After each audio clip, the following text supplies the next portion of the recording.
Bismillahirrahmanirrahim.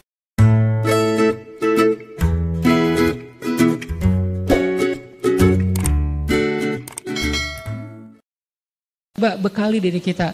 Ternyata salah satu yang paling populer nih, bulan Ramadan itu bulan yang di dalamnya Allah turunkan Al-Quran. Ini standar judul, tapi coba gali lagi kalimat ini. Gimana sih proses turunnya Al-Quran?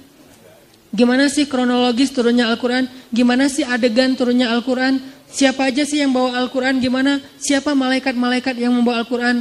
Malaikat pembawa Al-Quran itu dalam Al-Quran disebut dengan malaikat safaroh kiramim baroroh. Apa arti safaroh? Brand ambassador. Jadi malaikat juga ada duta-duta. Nah, duta-duta malaikat itu disebut dengan safaroh, safir. Atau yang melakukan perjalanan disebut musafir. Itu dari kata yang sama. Safaroh artinya duta. Jadi malaikat ternyata ada yang khusus bertugas cuman sebagai duta Al-Quran. Dan itu bukan satu zat, bukan satu malaikat, bukan cuma Jibril. Jibril itu kayak ikon mereka. Tapi gengnya tuh, dalam grup WA mereka tuh banyak banget membernya. Dan itu grup WA-nya, adminnya emang Jibril sih. Tapi anggotanya, membernya, itu semua malaikat-malaikat keren. Safaroh, kiramim baroroh. Wibawa-wibawa semua tuh malaikat. Kalau mereka udah turun dari langit, malaikat yang lain semuanya terkesima. Jadi kayak konvoi cowok-cowok keren gitu. Kan malaikat tuh kayak kalau diijilmakan sebagai laki-laki, fatamatsalalaha basyaron sawiya. Kalau jadi cowok, itu cowok yang Allah aja bilang keren. Bukan cewek-cewek yang bilang keren ya. Kalau kita kan standar kerennya agak rendah nih. Siapa aja keren di mata kita kan. Ah keren, ah keren, ah keren. Mungkin sebagiannya jujur, sebagiannya basa-basi. Seorang keren ya, basa-basi. Tapi ada juga sih yang jujur. Istri. Maaf ya. Nah, kalau malaikat yang bilang kerennya siapa? Allah. Allah sendiri yang bilang fatamatsalalaha basyaron sawiya. Siapa lagi yang bilang malaikat itu keren? Umar. Umar itu kan orangnya standarnya tinggi ya. Dia nggak akan gampang takjub sama fisik laki-laki kalau nggak ideal banget. Tuh Umar tuh, karena dia sendiri udah keren. Jadi orang yang keren kan kadang-kadang standarnya lebih tinggi. Pas datang Jibril menjelma sebagai laki-laki menemui Nabi dalam hadis iman, Islam, ihsan kayak gitu-gitu, Umar itu nggak ngomong loh. Kalau bahasa orang Sunda mungkin walaupun nggak kayak gitu, kayak orang yang apa ya, terkesima banget. Saking terkesima mungkin kalau ada kita di situ udah calangapan gitu lah. Hah? Jibril? Waktu itu belum dikasih tahu kalau itu Jibril. Apa panggilan kerennya tuh Gabriel _ malaikat gitu kan ya. Datang Nabi, Jibril.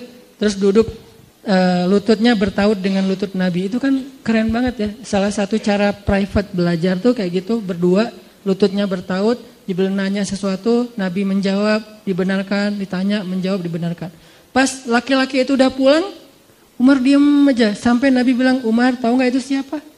Siapa ya Rasul? Itu Jibril. Tahu gitu tadi selfie, minta tanda tangan apa gitu. Kalau kita ya.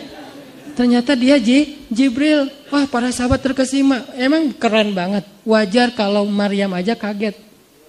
Maryam itu kan nggak tertarik sama cowok ya. Saking mulianya, saking solehanya, di list kontak handphonenya Maryam tuh nggak ada nama cowok loh kecuali 3. Ayahnya Imran, pamannya Zakaria, dan anaknya Isa. 3 doang yang dia kontak. Yang lain tuh nggak ada nama cowok. Kalau kita mungkin nggak ada juga, tapi PP-nya cowok, namanya cewek gitu. Itu salah satu modus zaman old lah. Sekarang udah enggak, lebih vulgar. Terus Maryam aja kaget. Dan kagetnya Maryam ngapain? Ta'awuz kan? A'udzu birrahmani minka in kunta taqiyya. Kalau bahasa singkatnya itu kan kepanjangan ya. Masa kaget panjang gitu kan ya? Kaget, auzubillahi panjang gitu. Itu kaget orang soleh, orang berilmu. Kalau kaget kita kan cuma satu kata. Atau minimal auzubillah, ngelihat Jibril sampai bilang auzubillah itu sesuatu banget loh. Karena buat Maryam, auzubillah Maryam, kalau kita tuh wow. Versi Maryam auzubillah, versi kita wow, itu auzubillahnya versi Maryam. Karena dia soleh, dia nggak bilang wow, dia bilang auzubillah. Itu safaroh, malaikat-malaikat itu turun membawa Al-Quran. Yang bawanya siapa? Jibril. Jadi kayak pas Kibra itu kan ya, ada yang tim 8, ada yang tim berapa?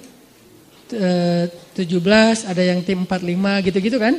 Nah, malaikat juga gitu, ada yang membawa Al-Qur'annya yaitu Jibril, ada yang mengiringinya ring 1, ring 2, ring 3 segala macam, dan itu bahasa Al-Qur'annya apa? Tanazzalul malaikah. Tanazzal artinya malaikat itu turunnya berkelompok-kelompok. Kelompok apa? Tim 8, kelompok tim 17, kelompok tim 45, kelompok tanazzal turun berkelompok-kelompok berangsur-angsur waruh dan Jibril. Jibril itu diistilahkan dengan Ruhul Kudus, roh yang suci yaitu Jibril. Artinya ketika Jibril membawa Al-Qur'an turun ke dunia, itu diiringi oleh barisan malaikat yang konvoi dari langit pertama sampai langit ke-7. Dan di antara tangga-tangga langit itulah Jibril turun satu tangga demi satu tangga membawa Al-Qur'an yang mulia. Dan setiap Al-Qur'an lewat, para malaikat semuanya ta'zim, menghormati lewatnya Al-Qur'an. Semuanya menunduk di depan Al-Qur'an yang lewat. Dan la yamassuhu illal mutahharun. Tidak ada yang bisa menyentuh itu kecuali yang suci, yaitu para malaikat, sebagian tafsir. Walaupun ada dua versi tafsir. Kemudian Jibril datang kepada Rasulullah SAW, mengilhamkan, mengajarkan Al-Quran ini kepada Rasul. Dan bisa dibilang teman-teman, Rasulullah itu ujian hafalan Al-Quran beliau itu di bulan Ramadan. Setiap datang bulan Ramadan, setelah Al-Quran udah turun sekian banyak, Jibril selalu memurojaahi. Muroja'ah itu istilah orang-orang hafiz, ujian gitu atau ngulang hafalan. Itu bulan Ramadan, Jibril datang, Muhammad coba store hafalan. Nabi Muhammad store dan gak ada yang salah. Udah selesai khatam, Jibril naik lagi. Jadi setiap bulan Ramadan, Jibril mengevaluasi hafalan Qur'annya Rasulullah Sallallahu Alaihi Wasallam. Makanya Jibril itu bisa dibilang kayak mentornya Nabi, sahabat soulmate-nya Nabi banget, temannya Nabi banget, yang mencintai Nabi banget. Apa ayat bahwa Jibril itu mentornya Nabi? Allamahu syadidul quwa dzu mirratin fastawa. Al-Quran yang diajarkan kepada Muhammad oleh malaikat yang syadidul quwa, malaikat yang keras, malaikat yang perkasa. Dzu mirrah, malaikat yang memiliki wibawa. Gimana wibawanya Jibril? Ya kayak manusia, kalau orang yang wibawa lagi ngomong kan yang lain diem ya. Jibril kalau ngomong, malaikat yang lain diam. Kalau Jibril lewat, malaikat lain, Jibril, pada bisik-bisik gitu. Saking kerennya Jibril. Dan Jibril ini punya geng, ring satunya. Siapa ring satunya Jibril?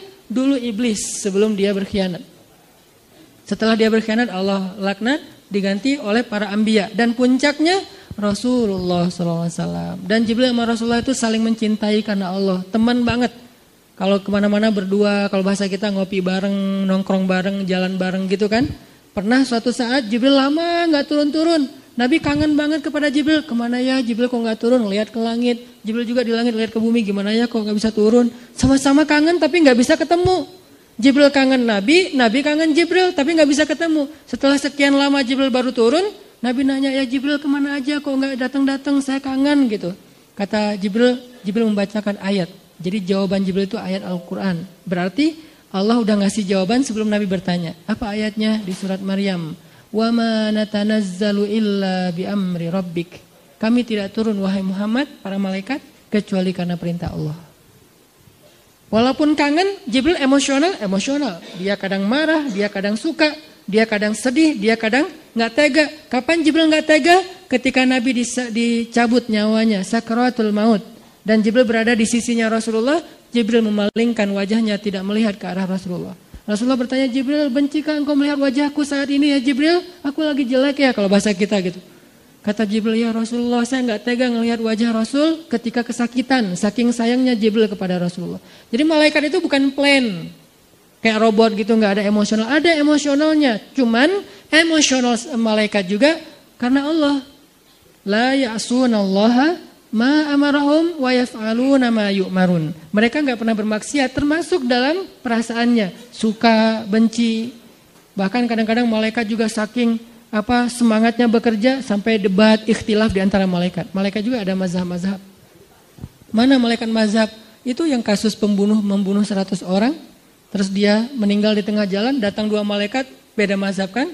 Yang satu bilang, ini bawa surga nih, enak aja. Kan dia banyak dosa, tapi kan dia udah tobat. Tapi kan dia belum selesai tobatnya, banyak rame. Akhirnya Allah menengahi di antara pertikaian dua malaikat. Artinya malaikat ini punya emosi. Cuman emosinya itu nggak kayak kita. Yang bapernya baper subjektif, dikit-dikit baper. Misalnya yang marahnya nggak jelas alasannya apa. Yang cintanya cinta buta. Dan segala macam lah. Kalau malaikat kayak gitu. Jadi malaikat cinta sama Rasul, tapi nggak bisa ketemu. Wa ma natanazzalu illa bi amri rabbik. Kita imajinasikan suasana ketika Ramadan turun Al-Quran. Supaya kita tahu bulan Ramadan ini bulan yang di langit itu sibuk banget loh. Malam Ramadan pertama di langit itu hiruk pikuknya tuh luar biasa. Euforianya tuh luar biasa. Gembira semua langit tuh. Sampai surga dibukain satu pintu yang tidak dibuka kecuali di bulan Ramadan. Dan pohon-pohon di surga itu dihias oleh Allah seperti kita menghias taman dengan lampu-lampu di atas pohon. Jadi surga di bulan Ramadan itu kelap-kelip, indah sekali. Tanpa itu aja udah indah surga teh. Saking indahnya surga, Nabi kan pernah melihat surga ketika lagi sholat ya. Kalau nggak salah lagi sholat gerhana matahari. Allahu Akbar. Tling gitu. Allah buka tabir. Kalau bahasa kita itu dikasih kayak 4D gitu kan. Tiba-tiba Nabi ngelihat sesuatu yang lain. Allah bukakan tabir hijab surga sehingga Nabi melihat surga dari jarak yang sangat dekat.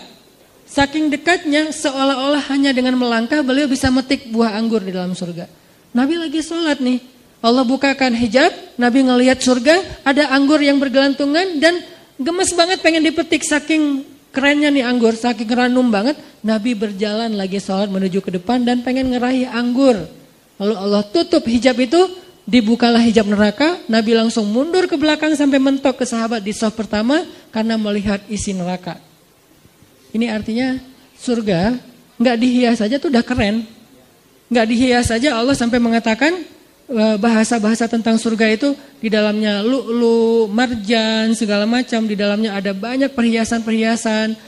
Belum lagi nanti bahasanya mudhammatan. Ada jenis surga yang hijau tua. Surga hijau tua maksudnya apa? Surga yang lebat dengan pohon-pohonnya. Ini berarti surga kayak Amazon kalau di dunia. Hutannya lebat banget dan itu buat anak-anak yang anak-anak gunung lah ya. Yang senang-senang gunung tuh ada mudhammatan ayatnya.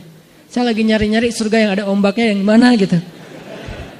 Yang ada mudham. Kenapa surga identik dengan gunung, kebun, rumah, pasangan? Yang pasti pasangan itu yang penting sih. Karena ada kebun, gunung, segala macam sendiri agak-agak garing juga ya. Dan insya Allah di surga itu gak ada jomblo, tetap hashtag. Mudhammatan. Jadi anak-anak wanadri ini coba baca Ar-Rahman dan coba bedah lagi ayat mudhammatan. Surganya hijau tua. Kenapa hijau tua? Saking lebatnya hutan di dalam surga.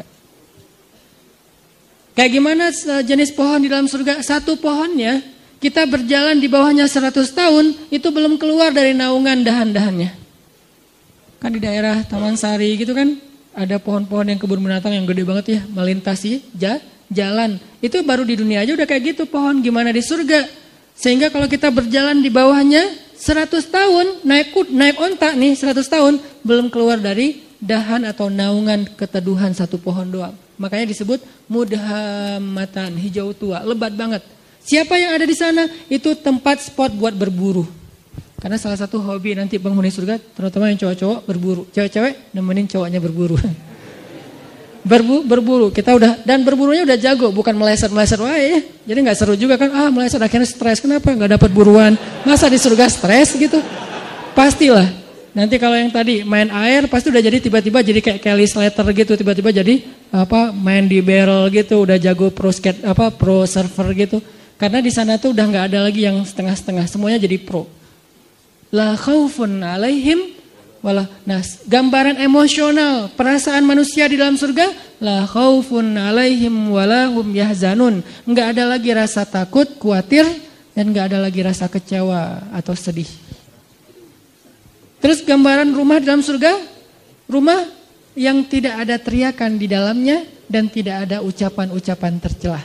Itu rumah surga. Sakinah mawadahnya surga itu nggak ada teriakan, nggak ada ucapan tercela. Setiap hari yang kita dengar dari pasangan kita kalimat yang indah.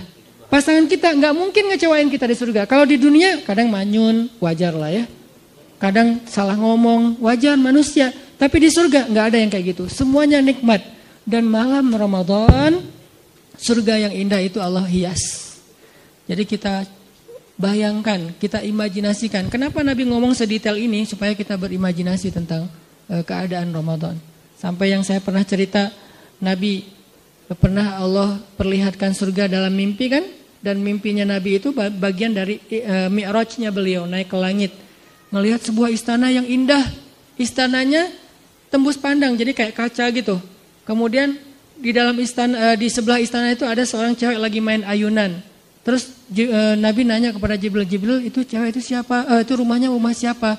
Rumah Umar. Langsung Nabi memalingkan wajahnya karena ternyata itu istrinya Umar. Ini menunjukkan bahwa surga itu real teman-teman. Dan sekarang udah ada.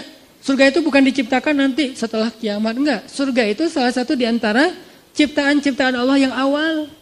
Jadi awalun juga tuh surga, neraka, al-qalam yang kayak gitu-gitu tuh awalun loh. Yang awal-awal diciptakan. Jadi surga sekarang udah ada.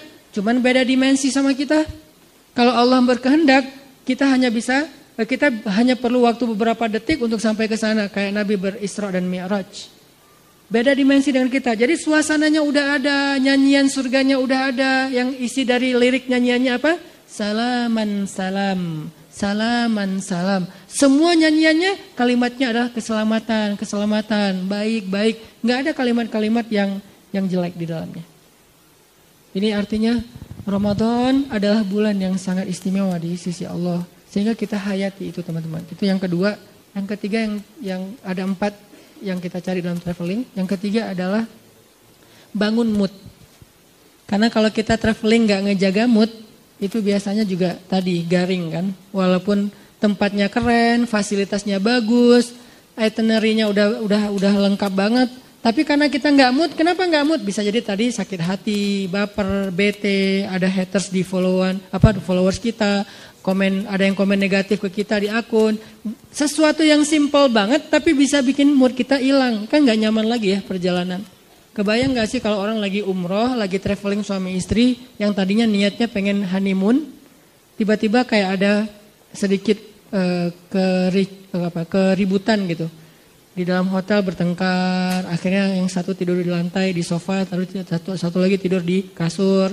Atau pas keluar makan sarapan, keluar sendiri-sendiri. Terus pas jalannya masing-masing sendiri-sendiri, gak saling menyapa. Buat apa traveling kalau kayak gitu kan gak nyaman banget nih. Kenapa bisa jadi gini? Karena moodnya hilang. Gak sedikit loh orang yang berangkat umroh, sampai di sana malah diam-diaman.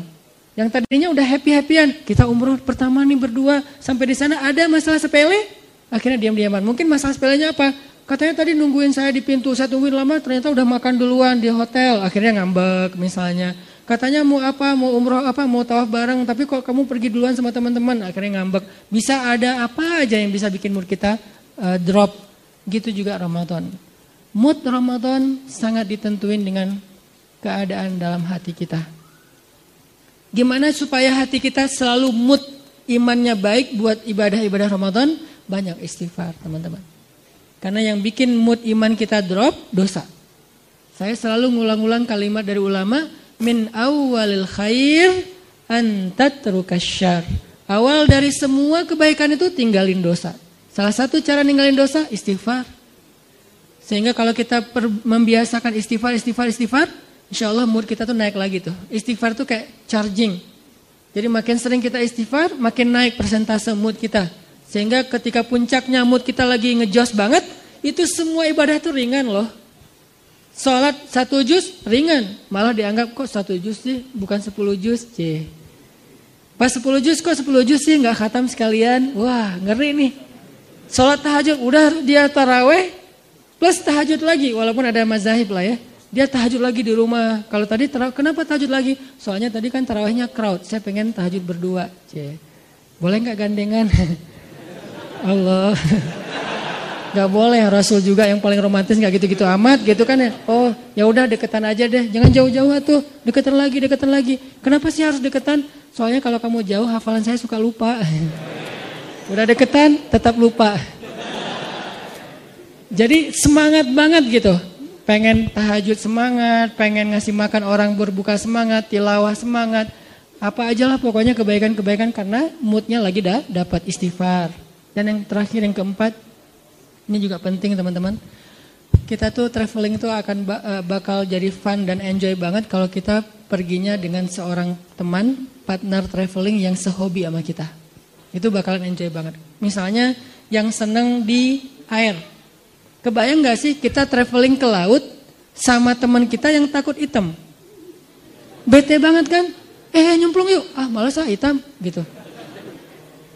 Kalau saya kan emang gak takut hitam karena udah kagok kan. Ya udah sekalian lah gitu. Saya gitu gak gitu juga tetap aja dibilang hitam. Ya udah kagok lah sekalian hitam gitu. Walaupun tetap rempong pakai segala macam.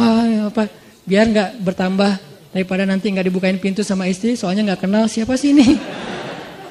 Kebayang kita lagi senang-senangnya main air, pergi ke wisatanya ke laut, tapi teman kita takut hitam atau teman kita nggak senang air, dia duduk aja di warung minum es kelapa muda, makan ikan segala macam. Kita sendiri yang garing, karena saya pernah traveling di sebuah tempat, saya udah nyemplung, snorkeling gitu, free dive nggak jelas gitu.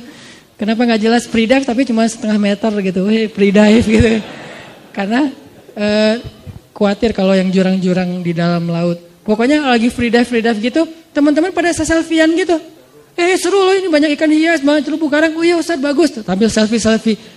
Cuman 15 menit saya langsung naik lagi ke boat. Kenapa? Gak seru, garing banget.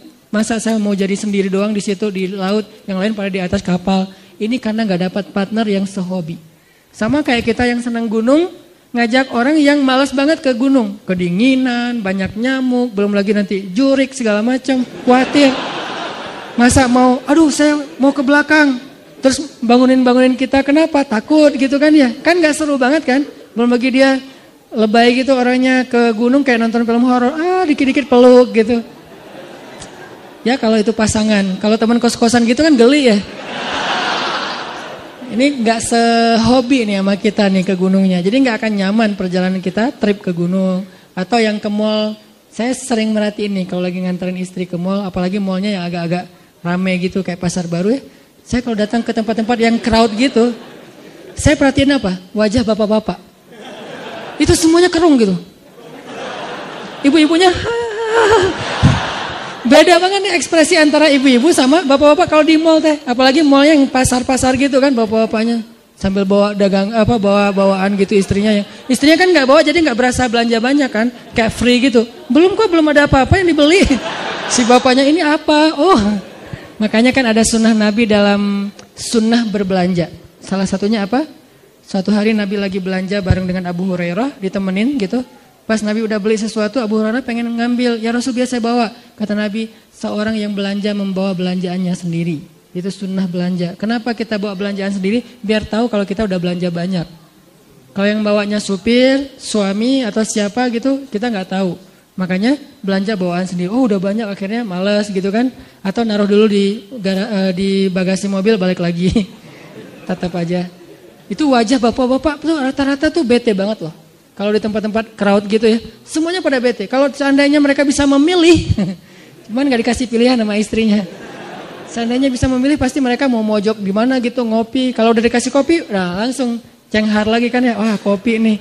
Makanya kalau partner traveling kita nggak sehobi, itu nggak bakalan enjoy. Pasti nggak nyaman banget. Sebentar udah langsung pengen cus. Kenapa? Udah kelihatan ada wajah-wajah bete nih. Mudah-mudahan kita cari partner Ramadan kita. Siapa? Yang rajin tilawah. Almar'u ala dini khalilih. Seseorang itu tergantung siapa? Teman dekatnya. Jadi kalau partner traveling Ramadan kita senang tilawah, kita ke bawah. Senang tahajud, kita ke bawah. Senang sedekah, kita ke bawah. Senang kebaikan-kebaikan, kita ke bawah. Cari partner traveling yang bisa bikin Ramadan kita lebih semangat, lebih lebih nyaman gitu. Dan mudah-mudahan di akhir Ramadan nanti ada satu kesempatan 10 malam terakhir. Itu kalau saya analogiin dengan traveling teman-teman. Biasanya pas kita traveling kalau dengan pasangan tuh selalu hari terakhir itu kita nggak barengan. Hari pertama barengan, kedua barengan, terus aja barengan, pegangan tangan kemana-mana nggak bisa lepas gitu. Giliran hari terakhir pasti nggak barengan. Kenapa? Karena masing-masing ngejar target.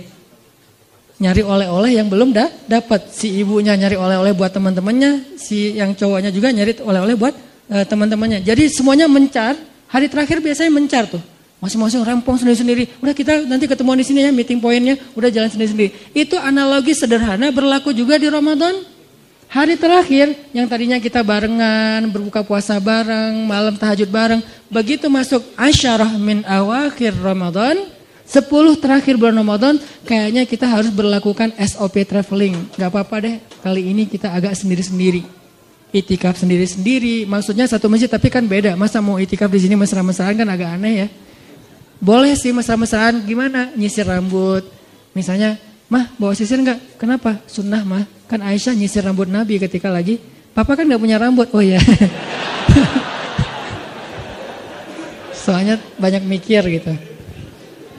Jadi udah mulai sendiri-sendiri, udah enggak buka puasa bareng lagi karena sibuk dengan itikaf, masing-masing ngejar malam Lailatul Qadar. Dan itu penting banget, insya Allah nanti di malam-malam berikutnya akan dibahas. Mudah-mudahan tahun ini kita memperoleh Lailatul Qadar. Dan seandainya tahun ini adalah Ramadan terakhir kita, ya Allah jadikanlah Ramadan ini sebagai penggugur semua dosa-dosa kami. Jadikanlah Ramadan ini sebagai jalan buat kami ke surgamu ya Allah. Dan jadikanlah Ramadan ini adalah Ramadan terbaik dalam hidup kami. Semoga Allah memberkahi bulan Ramadan kita. Kullu am wa antum bi khair. Ramadan karim. Billahi taufiq wal hidayah. Wassalamualaikum warahmatullahi wabarakatuh.